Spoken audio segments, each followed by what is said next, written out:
Well, hey folks, how y'all doing? Welcome back. We're down in the shop, and I've got something that I've looked at Harbor Freight for a long time and wondered about it, and now I actually have a use for it. This is from Bauer, and I'm not aware of anybody else that makes something like this. This is a surface conditioning tool, and basically it's a motor. It is quartered, and then you have these abrasive pads that come with it. They've got this one, which is a finishing drum, and then there's another one which is a finishing drum, and they're all different grits. Like this one is 240 grit.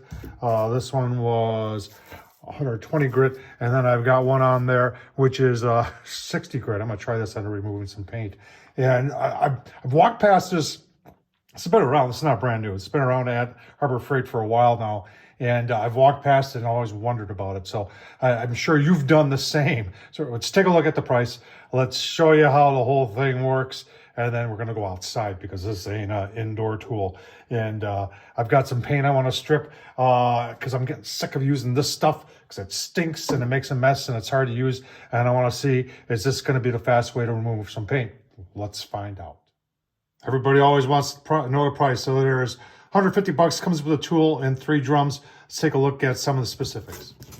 So as I've told you before, everything you need to know is right on the box. You can see it's 9 amps, and there's your speeds. It is variable speed, 1,000 to 3,700 RPMs. You can see it has a 6-speed control dial, on-off trigger, high torque motor, variable speed. Talking about that, aero gun, easy to hold. It's got that handle up there, front D handle, and it accepts these 4x4 drums, which I believe you can only get at Harbor Freight. There's your dimensions. Cord's 8 foot long, diameter drum is 4 inches, and the total weight is 8 pounds. Let's take a closer look. All right, so removing the drums, you've got, so this, you gotta remember, this is reverse threaded, so when you're taking it off, it's gonna be the opposite.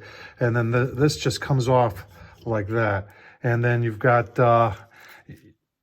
these in here that hold everything in place. So when you're putting it on, you put it on like this, and then you slide into this.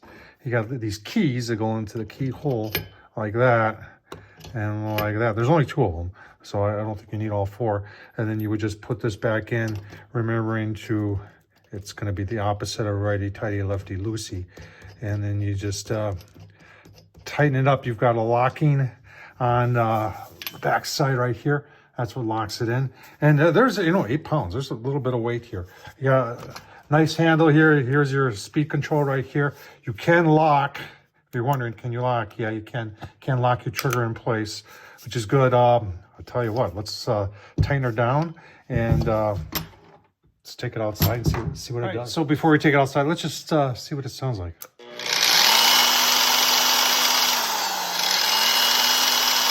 All right, that's on 1. That's as close as it goes.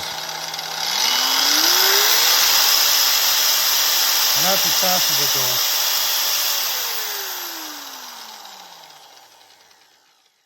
A little bit of vibration there, but you got this coarse one, I'm sure is not, when they make those pads, I'm sure they're not meant to be balanced.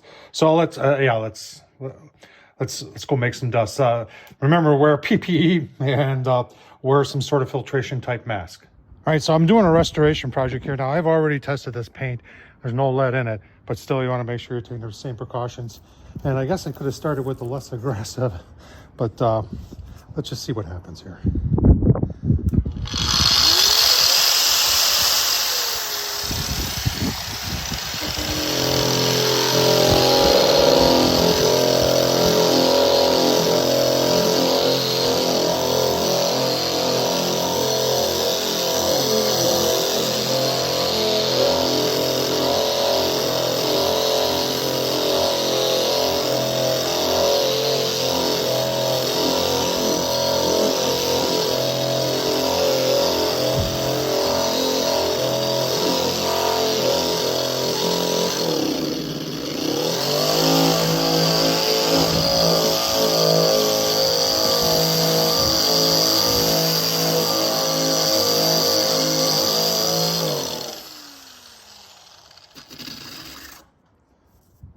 Well, it's working.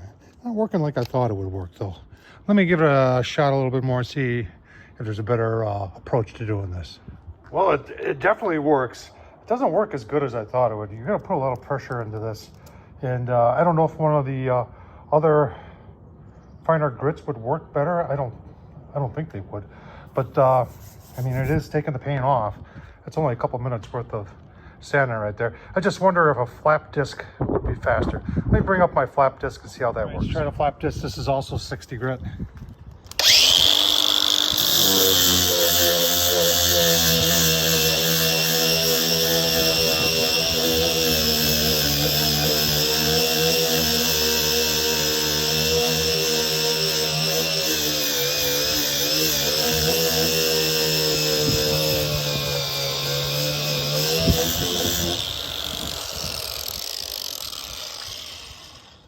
Maybe the paint stripper is the way to go. Oh, we'll give this a couple more minutes and see what kind of condition we can get it in. All right, there you have it. That's solid 30 minutes. Combination between the surface and the flap sander. I did the flap sander mostly around these.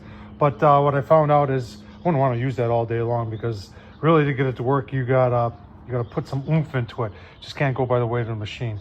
So you gotta lean into it a little bit, and that seems to work right through. So it did quick work of this. Stripping and all this, I'd still be, and then the mess from all that. So this is definitely an alternative, but you gotta do it in well ventilated areas, obviously outside. Gotta make sure you're wearing all sorts of protection in order to do that. Also, is it worth 150 bucks? I don't know. It depends what your application is. They call it more of a surface prepper for removing rust, and I believe it would work very well at that. You see, it got through. I got some pitting in there, but any of the surface rust, it went right through. So does it work? You betcha it does. Let me know what you think down in the comments. Tom Horsman on YouTube. Thanks for watching, folks.